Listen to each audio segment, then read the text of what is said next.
Saudara jemaat yang dikasihi Tuhan, selamat pagi, salam sejahtera untuk kita semua. Paling tadi waktu habis pembacaan Alkitab, semua mengangguk-angguk. Oh, jelas sekali kan? Langsung dapat tahu apa DP arti. Betul kan Pak Pena, Daniel?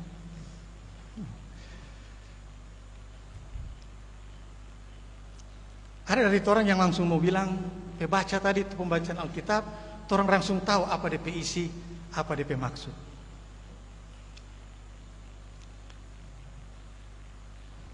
Saudara-saudara, dari pengalaman orang tahu bahwa membaca Alkitab itu kadang-kadang membawa orang pada suasana enak mengerti, ingin tahu apa sudah bilang, istilah-istilah yang dipakai orang tidak bisa artikan, istilah-istilah yang digunakan orang ingin tahu apa DP pengertian yang sebenarnya, dan banyak kali terjadi seperti itu. Oleh karena itu orang juga harus tahu bahwa untuk membaca Alkitab orang harus mengenal dari mana tulisan-tulisan ini berasal, kepada siapa tulisan-tulisan ini ditujukan, dan apa sebenarnya yang menjadi tujuan dari kenapa tulisan-tulisan ini ada. Dan yang satu hal yang orang tidak boleh lupa adalah bahwa Alkitab, misalnya Perjanjian Lama, yang orang sebut Perjanjian Lama, itu adalah Alkitab orang Yahudi, agama Yudaisme. Sama persis DP isi, cuma beda DP urutan kitab-kitab, berbeda dalam komposisi dari kitab-kitab itu. Tapi DP isi sama, cuma bedanya di dalam agama Yahudi pembacaan itu dilakukan dalam bahasa Ibrani, sementara orang lakukan dalam bahasa Indonesia. Ini harus terjemahkan.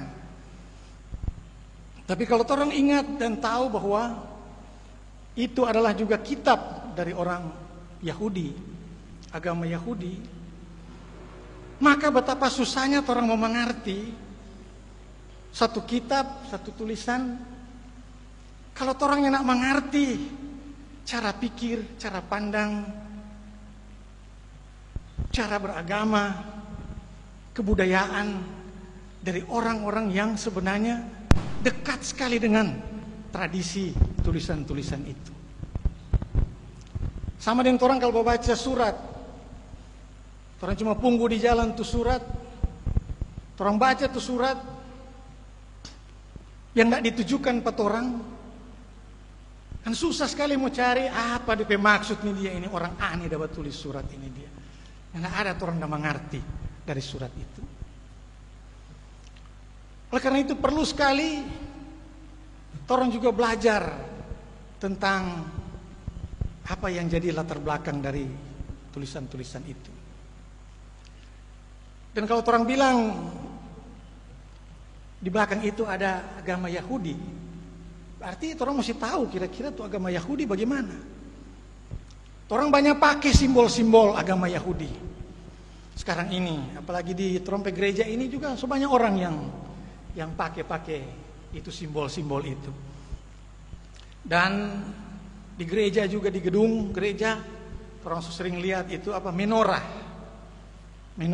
ya, itu kaki dian dengan 7 lilin. Itu tradisi Yahudi, ada di Alkitab. Tapi di gereja-gereja di Eropa kalau orang pergi nggak ada menorah, biar satu. Karena apa? Gereja-gereja oh itu tradisi Yahudi. Oh, orang yang nak pakai, oh nyanda. Tapi ada tradisi-tradisi Yahudi yang juga so populer di sini. Kadang-kadang orang ingin tahu apa, tapi pakai dan gunakan. Satu contoh tahun 2005, waktu sidang Sinode Umum, masih begitu kan Pendeta Alcdp nama dulu, 2005, kita hadir di sidang itu. Dan waktu di sidang seksi orang ketemu di Maranatha pas Selatan, ada orang yang masuk di sidang, penatua pasti, yang pakai barang ini. Seperti ini, bukan ini. Saudara-saudara yang pernah ke Israel pasti tahu bahwa ada tempat-tempat tertentu kalau mau masuk harus menutup kepala. Itu adalah tradisi Israel. Siapa yang sudah pernah pakai begini waktu di Israel? Tahu ini apa? Ya? Jangan bilang topi kecil. Ini kalau orang Yahudi bilang ini kippah. Kippah ini di dalam tradisi Yahudi dipakai setiap kali orang masuk ke ruang yang dianggap tempat berjumpa dengan Tuhan sebagai tanda hormat. Kippah. Dan kippah ini menunjukkan bagaimana bedanya dengan torang. Torang kalau masuk gereja mesti buka topi. Kalau orang Yahudi masuk dalam sinagoga, orang mesti tutup dalam kepala itu. Dan itu mengikuti dalam tradisi. Tradisi yang ada juga di Alkitab, sebagai misalnya Daud dan teman-temannya itu waktu berkabung orang menutupi kepala. Kalau ini kita dapat hadiah. Hadiah dari teman orang Manado yang kawin dengan orang Yahudi dan sekarang tinggal di Amerika, di Fontana. Ibu Lisa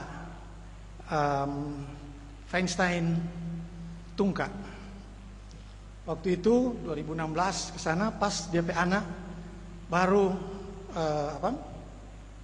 mengikuti bar mitzvah. Kalau bar mitzvah itu adalah kebiasaan orang Yahudi sama dengan orang Sidi, yaitu umur 12 atau 13 tahun. Itu peralihan dari masa anak-anak menjadi laki-laki dewasa di dalam tradisi Yahudi. Dan ini di sini disebutkan itu bar mitzvah dari Gideon tanggal 2 Juli 2016. Saudara-saudara yang dikasihi Tuhan, tradisi-tradisi seperti ini membantu orang. Kalau orang mengerti hal-hal seperti itu, banyak bagian Alkitab yang lebih gampang orang mau mengerti, lebih gampang orang mau artikan. Karena orang mengenal sebenarnya latar belakangnya itu. Dan pasti kalau orang tanya di sini, siapa yang bergaul dengan orang Yahudi? Ya, tidak ada.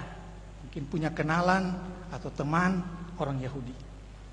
Nah, bagaimana orang mau tahu orang bicara apa? Pikir kalau orang tidak kenal pada orang. Akhirnya yang terjadi banyak sekali kecurigaan. Baru-baru ada Zoom meeting dengan satu turis guide, pengantar turis di Israel.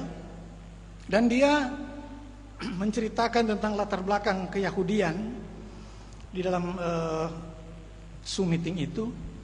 Lalu apa yang terjadi? Yang muncul sebagai reaksi antara lain pertanyaan tentang kenapa orang Yahudi jadi Kristen. Kenapa orang Yahudi tidak mengakui Kristus? Kenapa orang Yahudi menyalibkan Kristus dan orang Yahudi disalahkan? Saudara-saudara, waktu itu kita bilang stop nih diskusi. Ini diskusi sudah didasari oleh kebencian yang tidak mempunyai alasan. Orang menuduh sesuatu padahal orang tidak mengerti betul apa yang ada di belakang itu. Karena apa? Karena orang tidak mengerti sebenarnya apa yang terjadi, apa yang diceritakan oleh Alkitab. Hanya menuduh, mengatakan, oh begitu kok udah jadi. Makanya mesti begitu orang terhadap orang Yahudi. Tapi di pihak lain simbol-simbol keyahudian itu orang pakai dalam kehidupan ini. Ya. Contoh lain orang pakai itu yaitu tuh istilah shalom. Yesus saja tidak mengucapkan shalom dalam arti kata karena dia berbahasa Aram, bukan berbahasa Ibrani dalam kehidupan sehari-hari. Dan kalau orang mau pakai perjanjian baru sebagai titik berangkat, maka bukan shalom yang harus dipakai. Erena humin, damai sejahtera besertamu, itu yang mesti dipakai. Tapi yang orang pakai adalah shalom. Siapa? Oh itu Yahudi, itu Ibrani. Satu kali ketemu Ibu Reni Tumbol di Mantos pas beliau lagi mengantar tamu dari Amerika. Kita kaget begitu baku dapa. Ibu Reni perkenalkan, oh ini pendeta di sini di Manado. Orang Amerika itu langsung bilang, "Shalom, shalom." Kita tidak menjawab. Dia langsung kaget. Tiba-tiba kita bilang, "I'm sorry, I don't use that greeting." Oh ya, okay. So, I was surprised as well, dia bilang. Saya juga kaget di sini. Dia bilang karena orang-orang di sini, so people use shalom here. In my country, in USA, only the Jewish community uses this kind of greetings. Jadi dia bilang kalau di Amerika yang menggunakan itu hanyalah orang-orang Yahudi dalam komunitas Yahudi sebagai tanda identitas mereka sebagai orang Yahudi. Shalom. Yang DP arti hari-hari adalah halo. Bukan lagi damai sejahtera, tapi halo. Makanya orang Yahudi kalau angkat telepon akan bilang shalom. Pas mau pergi, shalom, halo, dadah. Itu yang dipakai karena itu sudah menjadi bahasa sehari-hari. Saudara-saudara yang dikasihi Tuhan, kita mesti tekankan ini karena orang pembacaan Alkitab ada hubungan dengan kadang-kadang orang kesalahpahaman dan ketidakmengertian dengan cara berpikir orang Yahudi yang banyak kali orang pakai dalam orang kehidupan. Kita saja nanti berkenalan dengan keyahudian itu waktu studi menyelesaikan Dr. Andes di Belanda tahun 95 sampai 97. Karena kita dosen, satu dosen itu seorang feminis, teolog feminis dari Israel, orang Yahudi. Atalia, doktor atau profesor Atalia Brenner. Dan saudara-saudara akan kaget, mata kuliah yang diajarkan adalah lelucon-lelucon di dalam Alkitab. Itu mata kuliah apa judul? Lelucon-lelucon di dalam Alkitab. Hah? Ada lelucon-lelucon di dalam Alkitab? Dan dia bilang, ya, karena Alkitab itu ditulis dalam bahasa manusia untuk menjelaskan, untuk menceritakan. Dan ada hal-hal yang gampang dimengerti kalau diceritakan dalam bentuk lucu-lucu, lelucon. Baru orang gampang mengerti. Kalau orang pakai bahasa susah, bahasa tinggi, sama dengan tadi, orang tuh baca tuh Ibrani. Mau kemana nih bahasa ini? Bahasa surga. Tapi profesor saya itu bilang, ini mesti orang jelaskan. Ada banyak sekali. Cuma sayangnya lelucon-lelucon itu hilang di dalam penerjemahan. Waktu terjemahkan susah sekali mau kasih balik tuh lelucon-lelucon itu. Karena memang ada lelucon-lelucon yang memang cuma bisa dimengerti dalam bahasa tertentu. Ya, sama dengan di Tomohon dulu ada itu anak dari Jakarta, dia datang, kong selalu diajak DP kemanakan, DP anak bersaudara, yuk kita jalan-jalan yuk. Ya. Sebentar lagi, yuk kita makan dulu di luar yuk. Yuk kita ambil sesuatu di belakang yuk. Ini anak so pasti ini orang Tomohon. Dia bilang, yuk ngaranku. Yuk so tapi nama. Panggil yuk. Perbedaan kebudayaan, orang cuma bisa mengerti lelucon seperti itu kalau orang mengerti DP konteks. Dan saudara-saudara ini juga yang orang lihat di surat Ibrani tadi. Malaikat. Siapa ini malaikat? Mau mengerti bagaimana itu malaikat? Ada apa orang kebudayaan malaikat? Ada apa orang pemikiran malaikat? Apa yang orang gambarkan kalau orang bercerita malaikat? Yang orang biasa cuma dengar kalau malaikat itu ya, kalau semua ada drama-drama Natal. Kalau semua Natal ada yang pakai malaikat. Malaikat itu bersayap. Malaikat itu mesti pakai putih. Gambaran-gambaran yang orang terima. Tapi apakah itu malaikat? Kalau orang dengar di Alkitab cerita tentang malaikat banyak sekali. Malaikat menjumpai Abraham, menjumpai Musa, menjumpai tokoh-tokoh yang lain. Malaikat itu memusnahkan Sodom dan Gomora. Malaikat melaksanakan tugas-tugas yang lain dari Tuhan. Tapi malaikat itu selalu ada dalam konteks dia adalah suruhan Allah. Dan seperti arti kata malaikat itu sendiri yaitu messenger, pembawa pesan. Tuhan di tengah-tengah konteks. Dan rupanya orang-orang Kristen mula-mula yang ada di satu jemaat atau di tempat tertentu masih sangat kuat pemahamannya tentang malaikat seperti yang ada dalam perjanjian lama. Ini malaikat-malaikat ini ya adalah utusan-utusan Allah. Orang mesti dengar. Sehingga terjadi perbedaan pendapat. Kok bagaimana dengan Yesus? Siapa Yesus ini? Bagaimana orang memahami Yesus ini?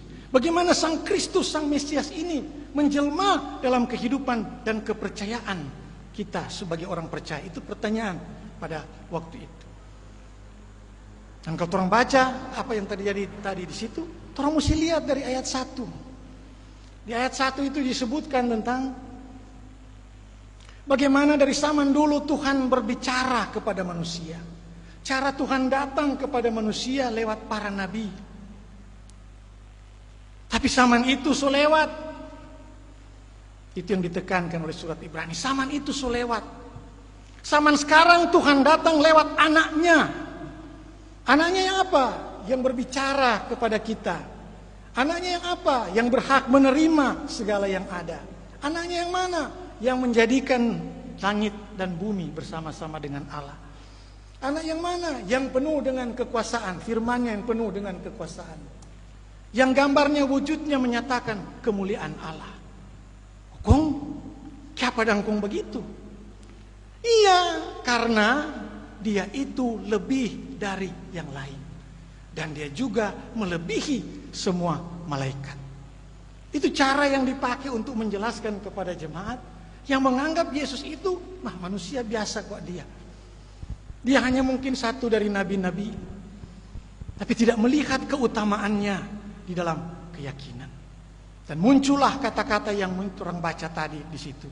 Bagaimana dikatakan Allah tidak pernah berbicara kepada malaikat sama dengan Allah berbicara kepada anaknya. Allah tidak pernah memuliakan, mengagungkan malaikat seperti ia mengagungkan anaknya. Dan ia tidak pernah memberikan segala kekuatan, kekuasaan dan hikmat dan kewibawaan kepada malaikat sebagaimana ia memberikannya kepada anaknya. Siapa anaknya itu? Itulah Yesus. Dan ini yang kemudian menjadi peringatan kepada orang-orang bahwa Yesus ini yang lebih utama. Tidak pernah Allah bicara kepada malaikat seperti ini yang dia katakan di ayat 13. Duduklah di sebelah kananku sampai kubuat musuh-musuhmu menjadi tumpuan kakimu. Tidak pernah bilang itu kepada malaikat, hanya kepada anaknya Yesus Kristus. Dan oleh karena itu, saudara-saudara yang dikasihi Tuhan, keutamaan Yesus ini diberitakan di tengah-tengah jemaat. Yang orang baca kemudian dalam pasal 2. Apa yang dikatakan di ayat 1? Karena itu harus lebih teliti kita memperhatikan apa yang telah kita dengar, supaya kita jangan hanyut di bawah arus. Ajaran-ajaran di mana-mana muncul. Ajaran-ajaran yang menafsirkan muncul di mana-mana. Dan orang zaman sekarang adalah juga zaman di mana berbagai macam ajaran muncul di mana-mana. Di zaman pandemi ini banyak channel YouTube yang menawarkan penelaan Alkitab. Banyak channel juga yang menawarkan pengajaran-pengajaran, banyak penafsiran dan lain-lain. Oleh karena itu, apa yang dinasihatkan kepada orang di sini adalah, saudara-saudara, mari perkuat. Mari kembangkan orang bicara untuk belajar Alkitab. Supaya apa yang orang baca betul-betul mendalami isi Alkitab. Bukan orang pikiran kong orang kasih masuk. Bukan orang kepentingan kong orang kasih masuk di dalam Alkitab itu. Mungkin cuma dengar kata malaikat, orang langsung terjemahkan tuh malaikat ikut orang pemau. Padahal kalau orang lihat di dalam Alkitab lain sekali lebih pengertian malaikat itu. Malaikat itu harus bisa dimengerti dalam kosmologi, dalam cara berpikir alam semesta dari orang Yahudi. Alam semesta ini terdiri dari langit dan bumi. Allah bertakhta di atas langit dan manusia hidup di atas bumi. Dan poros antara langit dan bumi ini, itulah poros kerja dari para malaikat sebagai bala tentara surgawi, sebagai utusan-utusan Allah untuk menjaga, memelihara, menyampaikan pesan-pesan kepada manusia. Kalau orang tidak mengerti dari kosmologi ini, orang tidak bisa melihat apa gunanya malaikat-malaikat itu. Yaitu untuk memelihara hubungan, relasi antara Allah dan manusia. Dan relasi ini sangat penting. Karena relasi ini yang kemudian dibicarakan dalam seluruh Injil, dalam seluruh kitab atau surat Ibrani itu. Ketika dia mengatakan, Kristus Yesus itu adalah imam agung. Imam agung yang pertama. Dan itu terus pernah bahas dalam khotbah sebelumnya. Bagaimana Kristus itu bisa menjadi imam agung? Padahal dia bukan keturunan Lewi. Nah, lihat lagi, itu pemikiran orang Yahudi masuk lagi di situ. Kalau orang tidak mengerti orang Yahudi cara berpikir, orang susah mau mengerti ini Alkitab. Yang boleh menjadi imam adalah keturunan Lewi. Yesus keturunan Yuda. Bagaimana Yesus menjadi orang Lewi? Ada, yaitu imam yang memberkati Abraham, namanya Melkisedek. Maka di dalam kitab Ibrani atau surat Ibrani ini dikatakan Yesus itu menjadi imam menurut aturan Melkisedek. Jadi orang lihatnya, mungkin orang mau keluar dari pemahaman-pemahaman itu kalau orangnya tidak masuk ke dalamnya untuk mengerti cara berpikir orang Yahudi. Dan menjadi imam agung, tugas utama dari imam agung adalah pada hari perdamaian, Day of Atonement, yaitu rekonsiliasi, berdamai dengan Allah. Dan itu imam agung cuma boleh masuk di ruang Maha Kudus 1 kali 1 tahun, bukan hari-hari. Karena apa? Karena di hari itu Allah menghapus seluruh kesalahan dan mengembalikan hubungannya yang baik dengan umatnya. Dan ketika Yesus disebutkan imam agung, maka dia menjadi mediator, menjadi pendamai, reconciler dalam hubungan antara Allah dan manusia. Saudara-saudara, kalau orang lihat seperti itu, maka orang akan tahu bahwa betapa penting. Minggu lalu kita coba jelaskan tuh pipi kanan, pipi kiri. Kalau orang tidak mengerti juga tuh latar belakang berpikir orang Yahudi, orang susah sekali mau mengerti hal itu. Dan juga hari ini kita mau tambah satu pengetahuan Alkitab yang mungkin orang bisa tahu bahwa tadi kita sudah sebut itu bar mitzvah. Bar mitzvah itu sama dengan sidi. Dan saudara-saudara ingat dalam kisah dalam Lukas pasal 2 ayat 41 dan seterusnya diceritakan tentang Yesus berumur 12 tahun dan pergi pada Paskah, merayakan Paskah di Yerusalem. Dari Nazaret ke Yerusalem. Kemudian Yesus ikut dengan orang tuanya. Lalu apa yang terjadi? Yesus tak tinggal di Yerusalem, nyanda ikut pulang. Dan ketika nanti di satu tempat perhentian tertentu baru dapat tahu, mana dia? Mana Yesus itu? Oh, enggak tahu di mana. Ya, ada tak tinggal di Yerusalem. Paling orang berpikir, siapa ini orang tuanya nak urus baik-baik, siapa boleh tak tinggal Yesus di Yerusalem. Tapi kalau orang mengerti latar belakang berpikir orang Yahudi, orang akan tahu dan konteksnya. Jadi waktu menuju ke Nazaret, Yesus belum 12 tahun. Jadi dia masih ikut dengan rombongan, itu ceritanya seperti itu, rombongan bapak-bapak, ibu-ibu, karena anak-anak itu bagian dari rombongan ibu-ibu. Tapi ketika dia mengalami bar mitzvah menjadi anak Taurat, anak dari hukum-hukum, maka dia berubah menjadi laki-laki dewasa. Makanya di Yerusalem waktu mau pulang, dia bukan lagi nyendak lagi mau ikut dengan kelompok mama-mama dan anak-anak. Dia sebagai laki-laki dewasa berhak ikut dengan rombongan bapak-bapak. So ikut PKB dia. Tapi tidak ada yang bilang. Oleh karena itu DP mama pikir, oh dia ada yang DP papa. DP papa pikir, oh dia ada yang DP mama. Nah kalau orang tidak mengerti latar belakang itu, orang sulit sekali mau mengerti kenapa Yesus tinggal di Yerusalem. Dan saudara-saudara lihat betapa pentingnya sampai keterbukaan untuk belajar itu. Dan dengan belajar itu Tuhan akan melihat juga mengapa Kristus itu menjadi utama dalam kehidupan orang Kristen. Dan kenapa memang itu suatu diskusi yang tidak mau habis-habis juga dengan orang Yahudi. Karena ada perbedaan penafsiran, ada perbedaan cara pandang, ada perbedaan sikap. Dan biarlah perbedaan-perbedaan ini orang nikmati dan rasakan, tapi juga jadikan bagian untuk orang belajar terus-menerus tentang isi Alkitab. Supaya isi Alkitab itu bisa menjadi firman Tuhan bagi kita. Amin.